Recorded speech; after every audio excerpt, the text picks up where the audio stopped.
obviously I'm going for monkeyfish. Do I have a choice? No. I stole it. Okay. Oh, pendulous breast herself. I had to chase you through a cave. I know you do outside. And we're going to talk about how wrong you are after this.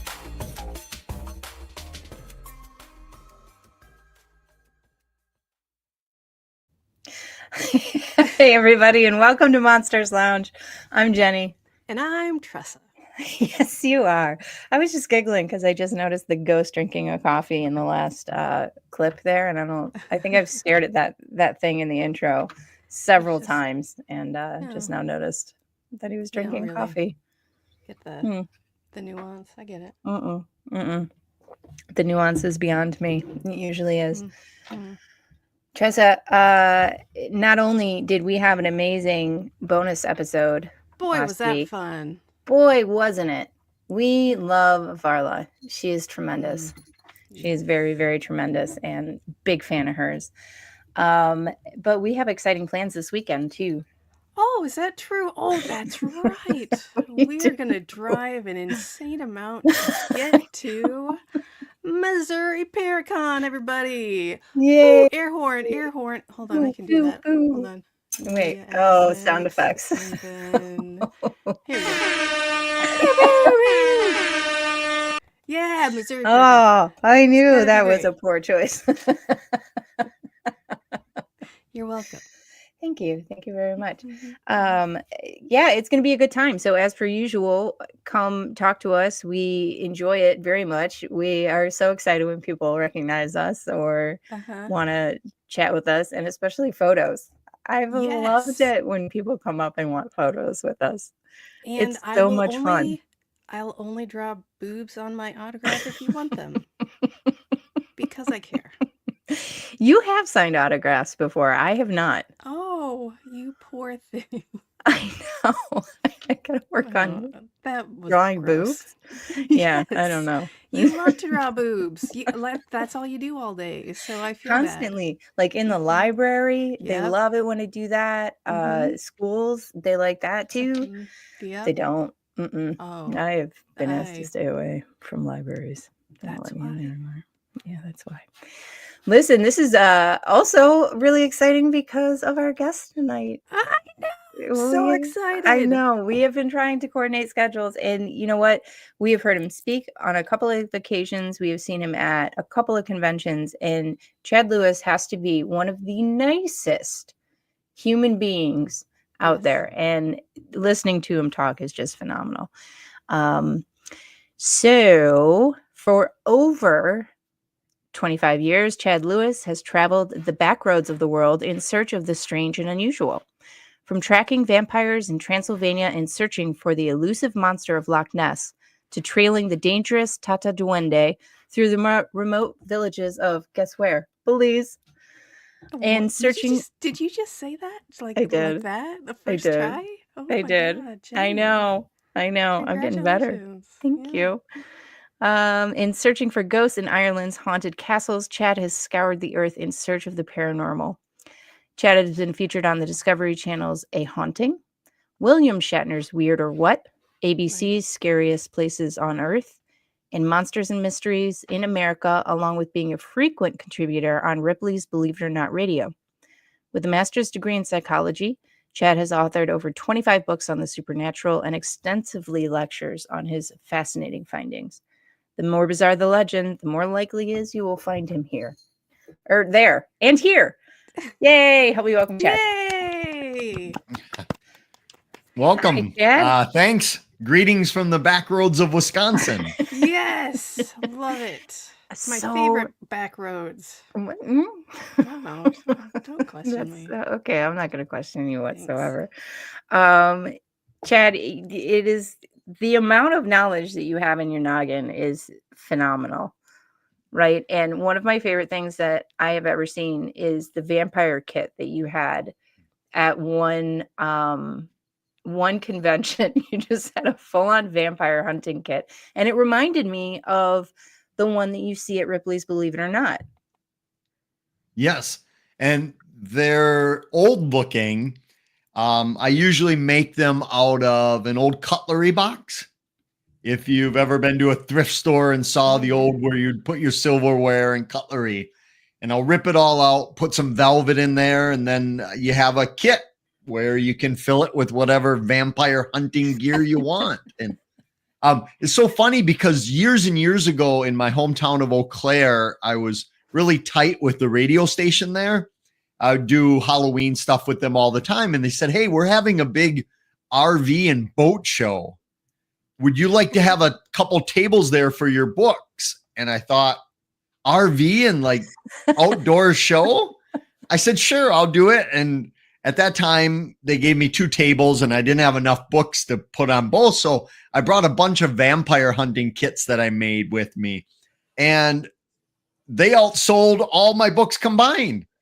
So all these men and women that were looking at RVs and boats, they'd pop over and say, I need this vampire hunting kit. And I did it as a kind of a gag almost, like, oh, I have this extra table and all these vampire kits. Let me get rid of some garlic here. And Listen, and I sold them all. Scouts, they need to be prepared if they're going to be camping in RVs.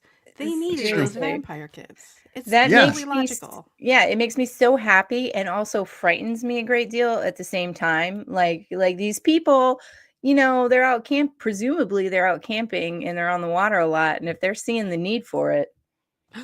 What do we not know? Or do Figured I saved a couple dozen lives that day. I believe that you did, sir. Thank you. Thank you. I do what I can. So one of the cool stories that I saw that I don't know anything about, which is, quite a few stories, but the Van Meter visitor. Okay. I had never heard of this thing. Can you please tell me about it? Yeah, most people have never heard of it, although it's one of the weirdest legends you'll ever stumble across. So the basic story is in 1903 in a small town of Van Meter, Iowa. For 5 nights, the town was terrified by a giant 8-foot bat-like creature that had huge leather wings and could project light out of a horn on its head and erase memories and cause terror for 5 nights in this tiny speck of Iowa. What happened to it? It just disappeared. He's like, I've done my work. I'm out. Yeah. Yeah, that's basically the best part about this is that for 5 nights, the newspaper covered the story of what was happening. And then eventually they trapped this thing in an old abandoned coal mine. And then they were going to debate what they should do to it, kill it, try to capture it, or whatever they were going to do. And then the newspaper just said, that's enough. We don't need to cover it anymore. Like a great Hollywood cliffhanger. They just left it there. And that's it. No other stories. Yeah. And then that was 1903. Okay. Did the visitor have like a mole at that meeting where they're like, okay, this is what they're planning. We need to get out of town. Or was the newspaper like, we'll just like do this cliffhanger and then like next season it's really gonna blow their minds when we come back with this. I wish that were the case, because after that there was no mention of it. Not just for the next couple weeks, but for the next 100 years.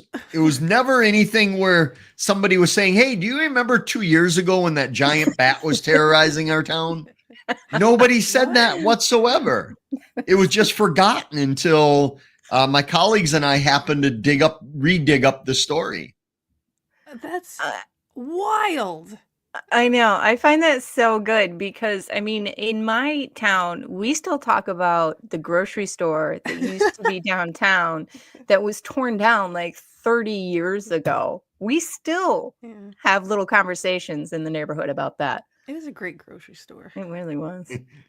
Yeah, and people just seem to have forgotten it. Even when we went to town, and about half the people we spoke with kind of knew the legend or heard about it or just remembered, because at that time, some of the buildings were still there by this old abandoned coal mine where the creature was using it as its lair. And the buildings were still kind of there and really bad shape, but people thought it was haunted because kids would go out there, teenagers and college age kids would go out there, and they would see things moving about and bricks flying on their own. So they forgot the story of the visitor, and they just thought it was a haunted place to go and visit. And, nobody called it the visitor. In a lot of the old stories, it was just called like this monster of awful form or this winged monstrosity. They never had a name for it. So that was something my colleague Kevin Nelson came up with, because we were driving back from Van Meter thinking, we need to do this as a book. This story is incredible. There's so many weird details to it. And we said, well, they never called it anything. What should we call it? And we went through names, and Kevin said, well, what do we know about it? That it was in Van Meter and it visited them. So let's call it the Van Meter Visitor. I like how they were like, oh, there's this haunting, but let's not reference the weird bat creature. Like, that's old news. Yes. And get us the ghosts. I've never had such a difficult time digging up history of a certain spot as I did in Van Meter. The town was only about 1,000 people, 900 at the time. It's still just over 1,000 people today. And if anything, it has shrunk a bit, because in 1903, they had several hotels and, of course, several saloons. And today, nothing of that nature. But the history would go into the library where they held the historical records of the town, and they didn't even have old photos of what the town looked like at that time. It was something out of the Twilight Zone, really was. Are we sure that place existed at all before you went there? I know. Well, are we sure that it's not populated entirely by Van Meter visitors? The visitors, and they're just wearing trench coats and hats? It's something out of Stranger Things. I mean, we have stories here in Wisconsin. We have a story of this place called Doveland, where people online recently have been posting like, hey, has anyone heard of Doveland, Wisconsin? Because I had relatives that lived there, or people post a picture of their cousins or whatever wearing Doveland, Wisconsin t-shirts, and it's never been on any map. It's never existed. And people say, I remember going there as a kid visiting my great grandparents, but nobody's ever heard of it. So we have that kind of similar story. So maybe the same thing's happening in Van Meter. Yeah, maybe the visitor is taking care of the Midwest and just wiping out everything. What? I like that there's like a Mandela effect for towns. Yes, exactly. And people in Van Meter, it wasn't as though they were just encountering it. These people were shooting at it with their guns. They were blasting it with everything they had. They were trying to drive it out of their community. So it wasn't as though people just kind of saw it at night and just no big deal, weird light in the sky. They were having pretty close interactions with it. And it was making people lose their memory with its horn. Is that what was happening? Yeah, I need more details on that. Yeah. What? Yeah. So, well, let me just kind of backtrack a bit. So the first night, it started off pretty mundane. A traveler, UG Griffith, who was a businessman, coming home about midnight, 1 a.m., and he sees a weird ball of light on one of the buildings in Van Meter, and he slows down, thinking it's a robber or an intruder of some sort. And this ball of light disappears and then reappears on the other side of the street on that building in a matter of like a second. Some say it flew over there. And so the next day he's talking about it, and nobody really cares too much. It's a ball of light in the sky. They were familiar with airships and UFOs at the time. But the next day, a doctor is sleeping in his office when this thing wakes him up about midnight, 1 a.m., and he ends up blasting it. And next night, the bank. Hold up. I love how the doctor comes out firing. Yeah. So, well, the doctor's awoken in the middle of the night by this light flashing in his office, because those days, most business people, which were men mostly, would sleep right in the building where their office was. That was their home and their office. So he's sleeping about 1 a.m. This bright light's flashing back and forth. He walks over to the window, and out on the main street of Van Meter, he sees this 8-foot bat-like thing with the light on its horn, and that what was shooting the light at him. So The newspaper said he grabbed his weapon of immense proportions and went out, of course, and he went out, and this is the town doctor. This isn't the drunkard or the town transient. The trigger happy doctor that everyone knows. Yeah, exactly. So he goes out and blasts this thing 5 times, saves his last shot for an emergency, goes inside and just barricades himself in till morning. And the next morning, the town's really split because now you have 2 knights, 2 witnesses, both upstanding members of the community. And the town was kind of split. Half believed it was a monster, and the other half thought it was a bank robber, an intruder, practical joker, whatever. Which you would think after being shot at, you would stop the practical joke, but it just gets funnier every time. Listen, it's never stopped Tressa ever. So. Nope. Keep going. So on the third night, the bank manager, he falls in the category of, hey, these are robbers casing out our town. I'm going to leave my family at home unprotected. I'm going to grab my shotgun filled with buckshot, which is like a scatter shot, and go protect the town's money at the bank. So about 1 a.m., again, he hears the sound of somebody strangling, of some noise coming to the side of the building. And then all of a sudden, a bright light is flashing in the bank, and he sees this giant bird-like thing behind it. So he's terrified. He blasts out the front window of the bank, shooting at this thing. And then he barricades himself inside by the bank vault and waits for morning, because the thing disappeared as soon as he shot it. The light was gone, everything. So he comes out the next morning thinking he's going to find a dead carcass or feathers, fur, blood, or the intruder out there dead on the ground, and there's nothing. The only thing he sees is on the side of the building are giant 3-toed footprints in the mud. I like that. And apparently they took a cast of it, and we've never found the cast, but I was gonna say.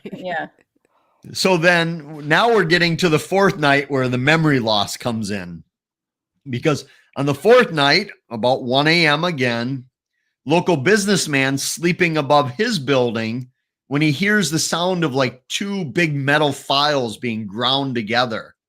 Really irritating stuff. Yeah. So he wakes up, goes over to the window, and this creature is sleeping on a light post, a telephone post. They had the telephone even there.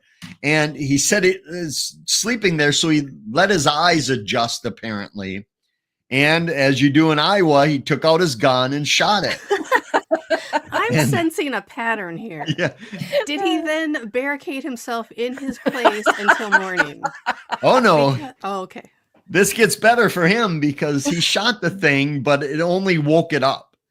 And the thing flashes light right on him. And then he said it released some powerful odor that when the scent hit him, it erased his memory.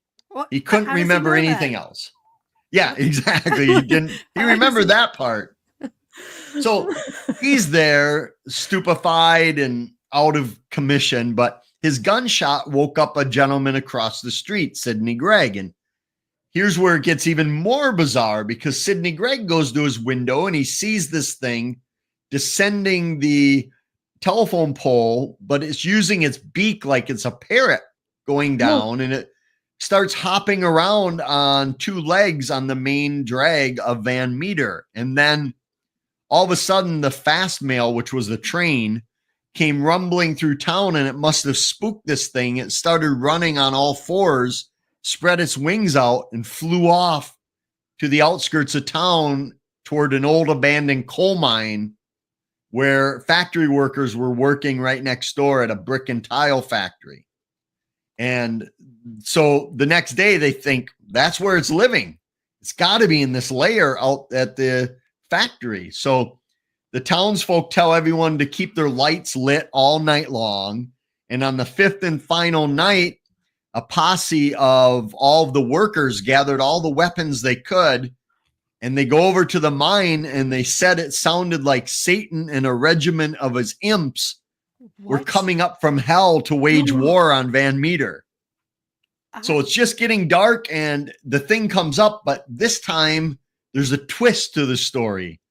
There's a second one. I was going to have you wait till after this break. For those of you naysayers, I want you to know how much I appreciate how many of you grabbed a hold of my small package after last week's show. It is out and available. You can get both of my books, The Other Side, A Guide to the Paranormal and Ghost Hunting, and my brand new book, Theater of the Mind, Tales from the Darkness. Both books are out. One, of course, kind of a how-to ghost hunt book, and the other story book of strange supernatural occurrences all around the world. You can get your hand on my small package by just ordering it right off of my website. You can go right to paranormal60.com, scroll down on the front page there, or go to the shop and scroll down and you'll see our book bundle. And I was so humbled by the fact of how many men put their hands on my small package at the end of last week's show and bought it. It was great. It made me feel loved and wanted. I'm not going to lie. Oh, I'm sorry. I interrupted you. Yeah. There was a second one? Yeah. Tell us. Cliffhanger there was a second one. But you have to wait the next season for my cliffhanger. Keep going. So this one's smaller, maybe the female gender, an offspring, who knows? But together they fly off. And what they did that night, nobody knows. But just before daybreak, they came back. And that's when everybody had gathered with all their weapons. And the newspaper said they shot at these things with enough ammunition that they could have sunk the Spanish fleet. But I don't know if these were the worst shots in Iowa or this thing was impervious to all weapons because it had no effect. These two simply descended into the coal mine. And like I said earlier, that's where the story left off. They said the townsfolk were trying to figure out a plan to deal with them. And then they got busy with the town city council meetings or something. I don't know. Right. And that's it. That's where the story ended until we picked it up, 15 years ago or whatever it was. I mean, yeah, you picked it up, but you didn't finalize it. How does it end? Where did they go? No conclusion. So we went out to the farm where the family owns the farm now, that where the brick and tile factory was and where the mine was. And the mine had been closed up, but nobody knew exactly when or how or why. It had just been closed up for decades. And you couldn't even tell it was there when we were standing on the property, and the old time farmer, who was a salt of the earth type guy, didn't like any of this flights of fancy stuff. He was like, here's where it was. We think this is where it was. And he said, even though I don't believe in any of this, when I was a kid, I never enjoyed playing around the mine area. Oh. Just something about it threw him off. And again, this wasn't your typical paranormal enthusiast. He could care less about it. So that was pretty fun, but we never got to answer the question of, did they kill it? Is it still there? Did it fly off to become the Mothman of Point Pleasant? No idea. In terms of that part of the story, that who knows what they did with it. So you are here to announce your GoFundMe to open up that mine, right? Right. We're going on an expedition, everybody. A couple years ago, I did an episode on Expedition X or whatever their new show's called. And they were there and they hired a backhoe to come in, and we were able to get them permission from the farmer's family. And they dug for a little bit and found some old boards. It might have been the opening of the mine. But this was a gigantic mine that people don't realize Iowa was a big coal producer. So this mine was hundreds of feet deep, miles and miles of tunnels. They had teams of donkeys and other mules down there. So it was a huge thing, but it's probably flooded completely out over the years, or it's not stable, because that's the number one question from people. Why don't you just start digging and let's go down in that mine and see what's there? And I would love to, but there's no way that they'd ever probably let anyone do that. But they did dig a good 8 feet down for the show. So you're saying do it under the veil of night when nobody knows, is what you're saying. You know, exactly. I mean, I am dive certified, so we could get down in there in the water, and then you can all mourn my death. Where in where in Iowa is Van Meter located approximately? Like middle, east? Yeah, West, about 20 minutes south west of Des Moines. Okay. So okay. Tiny little town. It's slowly becoming a suburb of Des Moines, and eventually Des Moines will swallow it up. But as for now, it's its own little town. And like I said, if anything, it's a sleeper community for Des Moines. Nice. I love this story so much. It's so good. It's so fun. Because, you got Point Pleasant and you're like, and then there's a Mothman and he showed up for a couple days but nobody was like shooting at him, and they got a whole movie out of that guy. Well, this really would be a cowboys versus aliens type thing of it totally would be shootout. Dinosaurs. Ooh. Yeah. Ooh. So Chad, you have so many books out, and I'm a big fan. I have 2 or 3 of them, one of which is one of my favorite books, paranormal books, which is the Wendigo, and we won't go into that, but so much research. So please, everybody pick it up. But you have a new book coming out in June? Yes. The pun is it'll ghost ship out on June 1st. Because it's on Lake Superior and there's tons of ghost ships there. And yeah. There's tons of everything. I had no idea until I was looking at it that, again, I always say I have no idea. Sometimes I have a little bit of an idea. Sometimes I have more of an idea.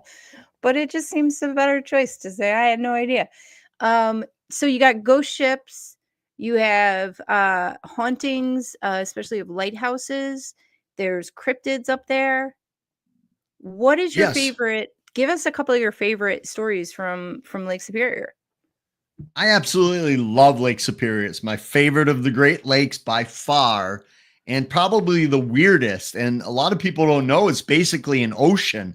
It's gigantic. By volume, it's bigger than all the other Great Lakes combined. It's just humongous. And all sorts of weird things, from obviously haunted lighthouses and ghost ships, but there are stories of UFOs over the water, in the water. One of my favorite stories is of mermaids in Lake Superior. What? Yes. Give me that. Give me all of the mermaids, please.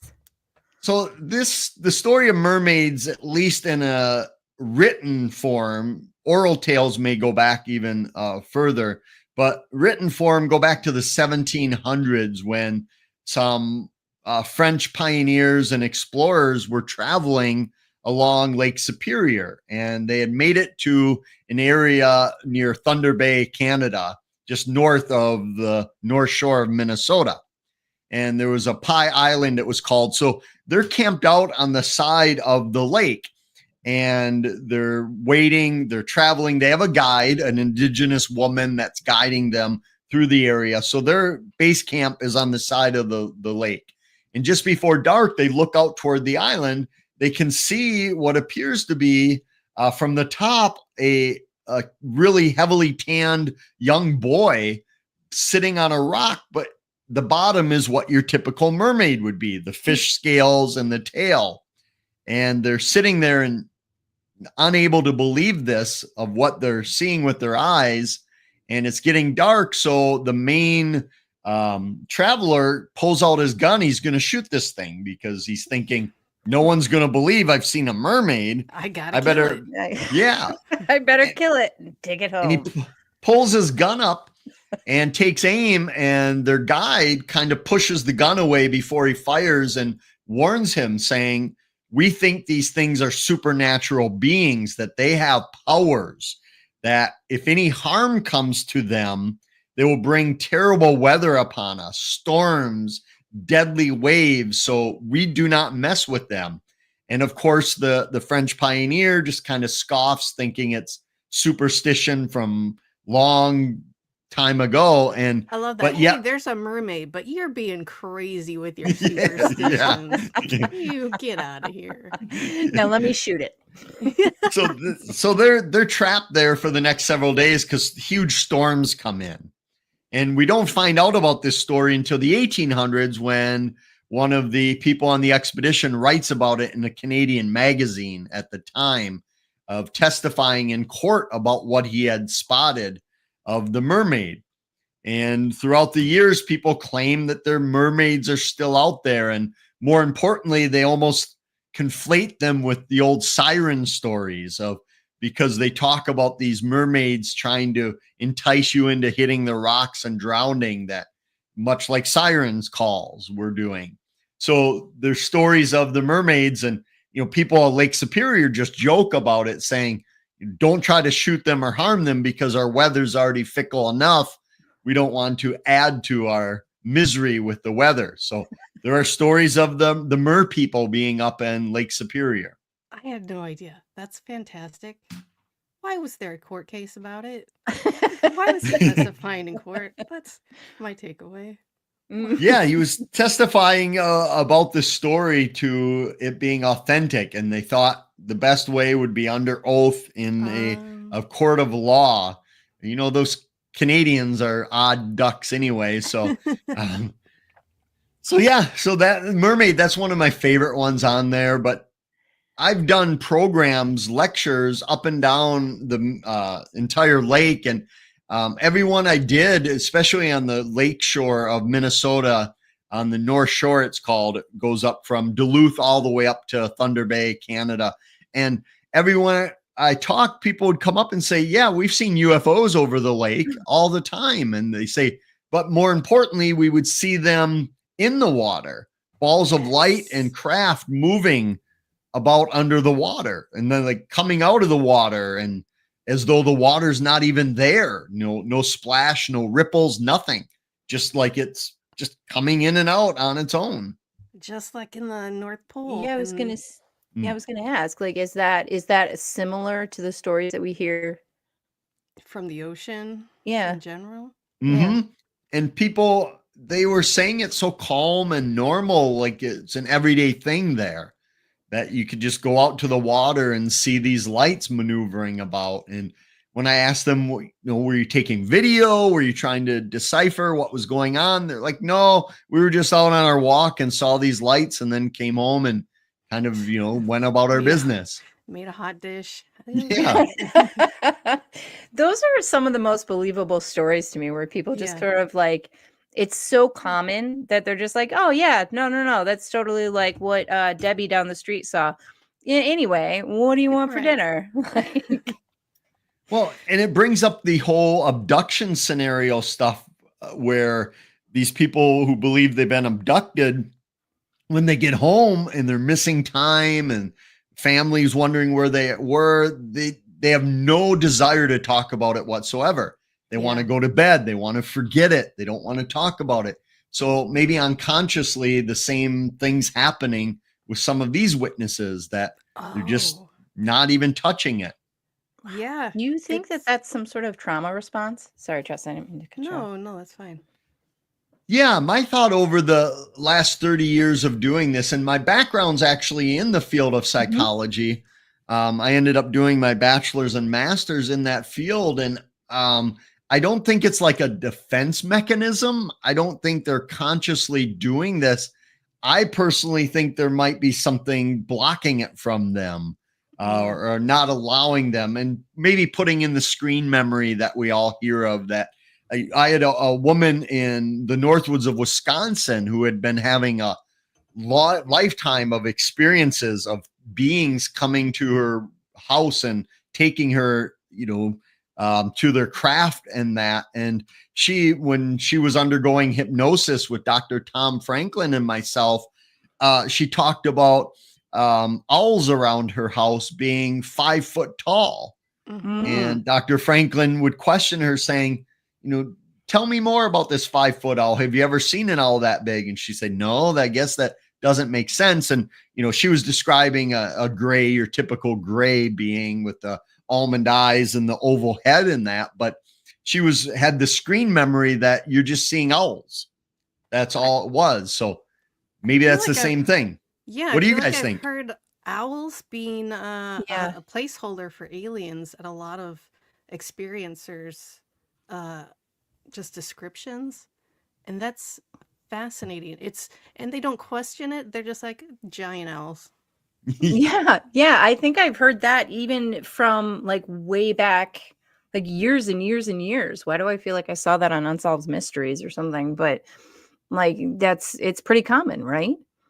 Yeah, and you brought up the Wendigo stories earlier, and with Wendigo encounters, they always feared the owl, thinking it was either one, a spy for the Wendigo, or two, it was the Wendigo that would shapeshift into the owl and come spy on a community, a town, or a village, or a tribe, and then be able to know when to attack and when to devour people. So, yeah, owls, there have been a lot of books done on they're not just owls and they're, harbingers of something else. So I find it fitting that abductees often, and it's not just owls, sometimes they'll talk about giant squirrels, or they'll say some deer came into my backyard the other night and started talking to me, and as though that's normal. Yeah, but that's fine. That's I've heard the deer thing, but wait, let's reverse to this giant squirrel thing. Well, you'll start to see a pattern of these screen memories or false memories that abductees have of when you look at, if you were put a depiction of a deer or a photo of a squirrel and an owl, the big eyes are what usually stands out to people. And I think it's just easier for them to, and it doesn't even occur to them to think, yeah, I've never seen a 5-foot squirrel or a 4-foot squirrel. But it's so amazing sitting watching these people under hypnosis go through these stories, because you can see it literally just dawned on them that squirrels are not 4 feet tall. It's fair. I mean, who doesn't automatically? Nope. It's so fascinating what the brain will do to just like piece out of the situation. Come on, I love it. We're going to go to a break right now, but I have a question about underneath Lake Superior that I don't know that you even touch on, but I got a question in just a second. Oh, hey, Tressa. Jeni? Oh, I'm just reading my book by international TV sensation, Dave Schrader. I'm reading the book, too. I don't remember the name of it or who wrote it, but yeah. There, I like your shirt. I got it on monstersloungepodcast.com. You've got a great shirt, too. Oh, that's so weird. I got it at monstersloungepodcast.com, too. They have really great stuff. A whole variety. I know, right? They have everything. Shirts. Tote bags. Clutches. A phone case, I think. It's the best.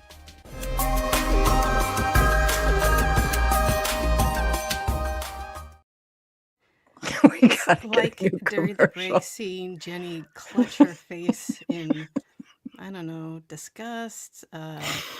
No, we just gotta do it. It's all of the. I love it, and yet I think that it's time for a new one. I feel agreed. like. So my question is: has anyone done a deep dive in Lake Superior? Maybe trying to find out where these UFOs are coming from, or I don't know I forget what the UA, whatever they are when they come from under the water, or anything fun and ancient on the bottom of Lake Superior? Yes and no. Obviously, Lake Superior is very deep. It's very cold. It's dark, but most of the people that are there diving, they're shipwreck diving. Oh, because hundreds and hundreds of ships have gone down and met their watery grave in the icy waters of Lake Superior. So it's mostly ship divers or ghost ships that people are going to explore. And oftentimes there have been a lot of wrecks where divers will see lights down there as though other divers are there before them, but they know they're specialized divers. They're trained divers to be able to do this. So they know there's no one else down there, but yet they see lights. But oftentimes those lights are attributed to ghost lights, the hauntedness of the ship rather than UFOs. And maybe that's what people are seeing. I don't know. I mean, it sounds like ghost lights. Sounds like that whole lake is just haunted. So, yeah, there's going to be ghost lights all over that place. You kidding me? Yeah. And people have a really strange attraction to Lake Superior that a lot of people who go there for the first time and see it think, I belong here. I can't believe I've never been here. I need to move here. They're really attracted, or they'll say, I'm coming back here every vacation that I can get. So Lake Superior has this really eerie draw that it has on people. And the effect is just amazing, that unlike any other lake I've ever seen. That's wild. I love that question, and I love the stuff about the divers too, because you're right. Like, those are very specialized divers. They do a lot of time in the water. There's like 2 different certifications you need to get in addition to your normal certifications. So like wreck diving and like deep dive, which is you're using a different blend of oxygen. So like these people have seen things before. Shut up. I'm talking about diving. It's fine. I love it. I love it so much. Oh, it's great. I just got hooked on The Rescue, the documentary. Have you seen that? Mm-mm. Of the cave divers that were able to get you heard about that. In Thailand, the soccer team that was, I think you'd love it as a diver. Okay. It's going on the list. It's called The Rescue. The Rescue. All right. Yep. I'm on it. It's on Disney Plus and any streaming, whatever. Yeah. Anyway, about those crazy divers. Yeah, no, but like, they're very serious people, so they're not making things up. They're going to check things out, and you know, clearly anything that would be preventative too. It's like when law enforcement reports something paranormal or weird, you just trust them a little bit more because they're not going to say something that's going to make them be ridiculed. Yeah. They're going to tell you what happened. Go ahead. Yeah, that's another thing too, right? Like a smaller community. I remember that. I remember in the old days, it was if a police officer, a pilot, a firefighter, men and women that were trained to be observers, if they saw something, it automatically had more credibility. Yeah. Rather than, again, the town gossip or the town drunk of that nature. And that forever, that was the paranormal stereotype, that the person living out in the boondocks by themselves drinking in a trailer, they were seeing UFOs. And I think that's been dispelled quite a bit in the last couple decades. It's definitely shifting for the better. Absolutely.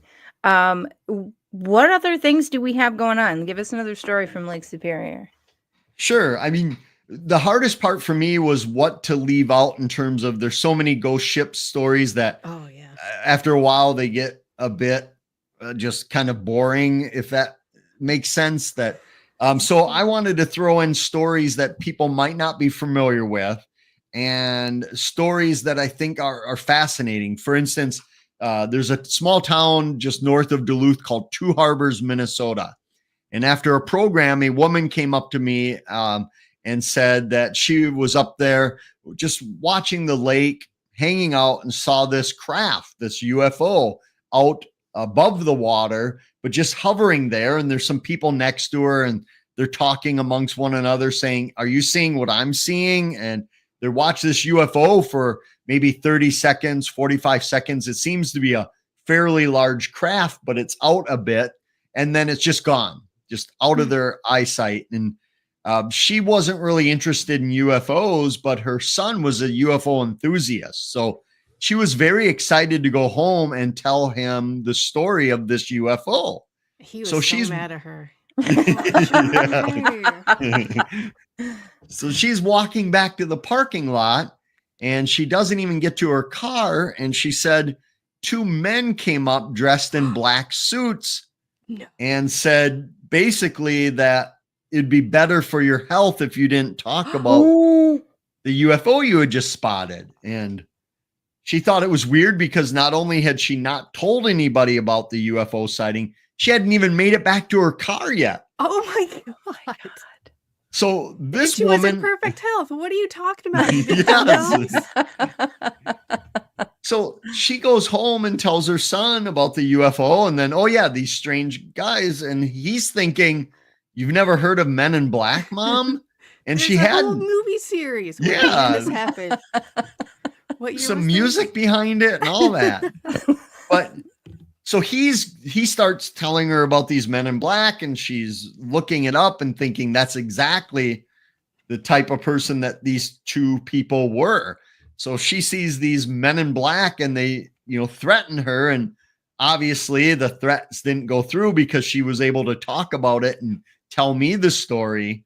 But I found that just fascinating that because for one thing, up in the North Shore of Minnesota, people aren't wearing suits. It's the North Woods. Right. It's lakeside. You're either in shorts or you're in the most comfortable clothing that you have.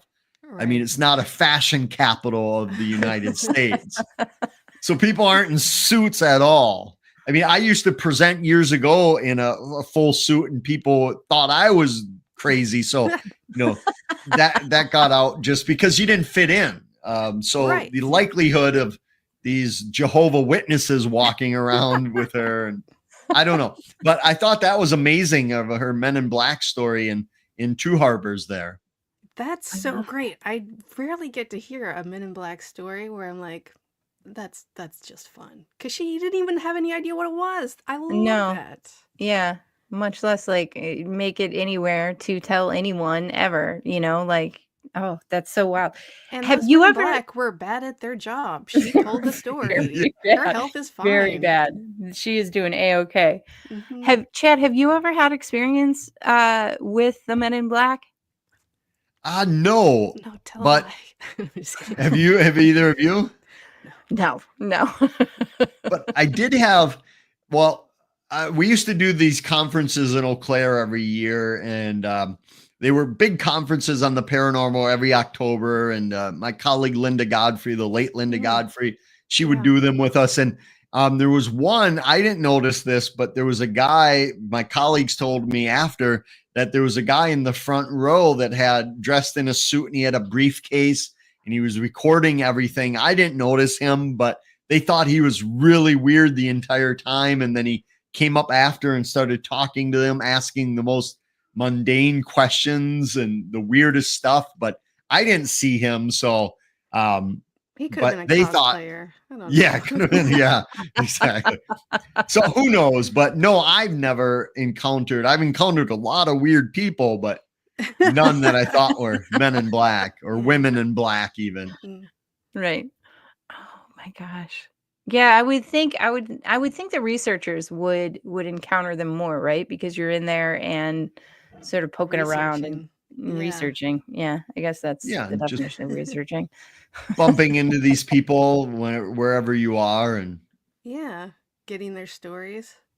Yeah. So, and unfortunately, I didn't get a lot of the details from her that she didn't pay attention to whether they were driving a car or how they got there or what they were doing or if they talked to somebody else, because she was kind of thrown off and just got in the car and went home. She didn't want to investigate it, obviously, because she thought it was just odd. She didn't know about the Men in Black, but I really wish she would have been familiar when she could have gathered all of these other details. Yeah, but if she was familiar, she might have been too scared to actually pay attention. She would have been like, true. Yeah, I would have been focused on. Yeah, there we go. Shot someplace in Iowa. Yeah, that's right. You just unlocked it.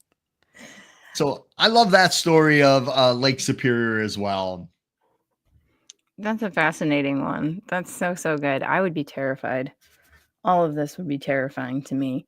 Now, as far as more cryptids, because I'm always going to want to hear about those, do we have any more cryptids going on in Lake Superior? So when we get past Thunder Bay, and Superior makes a big loop from Minnesota up to Canada, through Michigan, back through Wisconsin. And once you get past Thunder Bay, Canada, the loop around the lake is just desolate. I mean, we think we have Northwoods here in Wisconsin and Minnesota in the Midwest, but Canada shows us how to really do it because it's just sparse. There's nothing there. Tiny little specks of towns. They don't even have a giant touristy town. around Superior. So a lot of these legends are spread out and they're not well known. So unless you're in that community and talking to residents, you're probably not familiar with them. In fact, so much so that one legend that I just made it to last summer, it was a Puckasaw National Park in Canada. It's about midway around Lake Superior, and it's this beautiful national park there. But I had been there almost 20 years prior doing some Bigfoot research, never knowing that there's also Wendigo stories there. So it wasn't until my trip last summer where I was able to gather up those Wendigo stories of this thing being on the edge of the lake in the winter when times of starvation settles in. So that's how tight knit these communities were, where when I was up there 20 years earlier collecting Bigfoot stories and legends, nobody even brought it up to me. And I had no idea there were even Wendigo stories, but apparently there's a bunch of Wendigo sightings at this national park in Canada. And the national parks around there are not like you think of Yellowstone or Yosemite.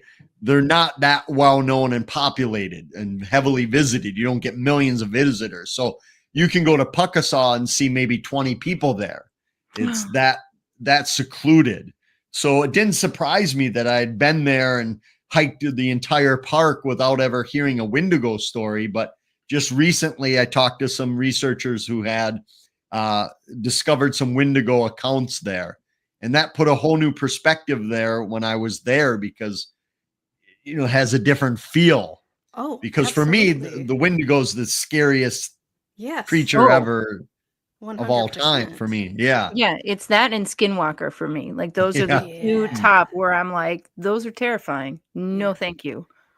Yes. But also tell me all of the information. Yes, exactly. Yes. Mm-hmm. When you went there 20 years ago and you were investigating Bigfoot and no one mentioned Wendigos, was it like, oh, he didn't ask about that, so we won't tell him? Or was it like, you're an outsider, you don't get this information right now? Probably a combination of both. What I found over the years is that when you ask somebody about something, whether it's ghosts or anything, they'll usually reply to that question.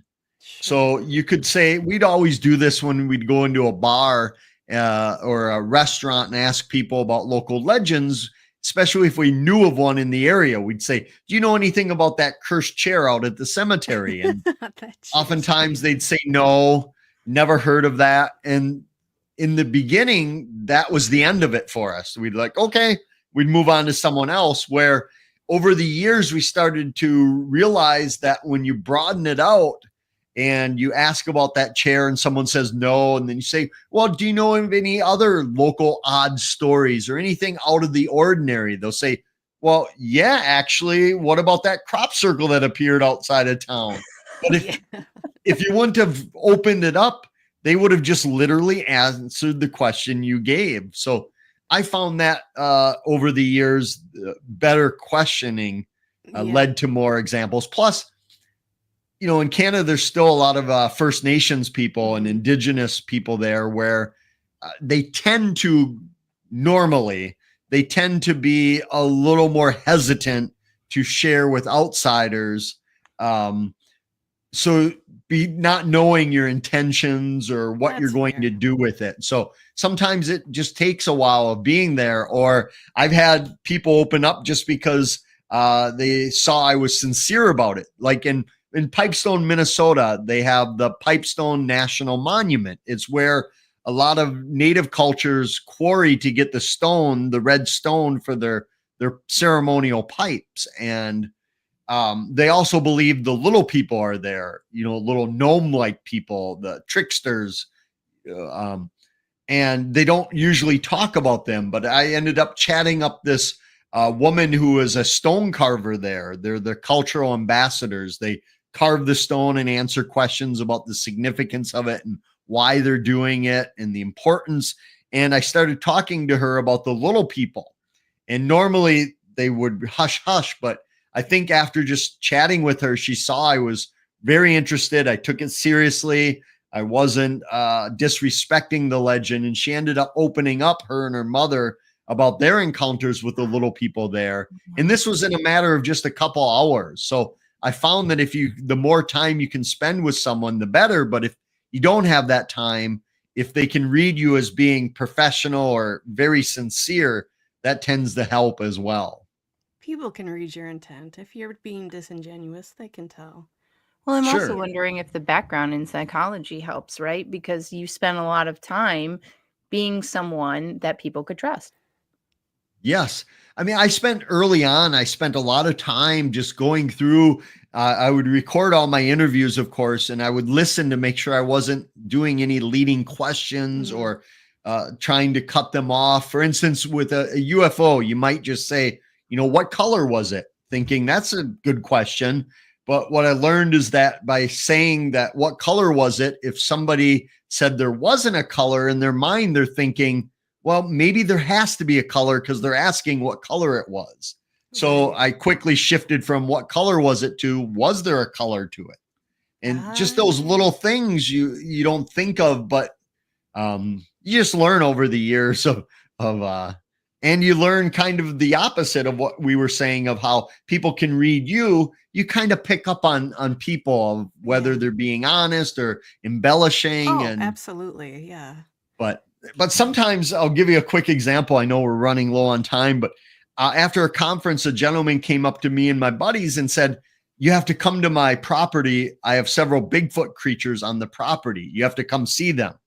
And this was 9:30 at night. And we said, great, let's go. Yep. And he said, well, you might not be able to see them. Okay. And I said, well, why not? He said, well, they're in a different dimension, but I still thought, let's go. I'll give it a try. And he said, well, they're probably busy. They like to have pool parties and barbecues. So they've got doctor's appointments tomorrow. Yeah, too busy. Pretty tired.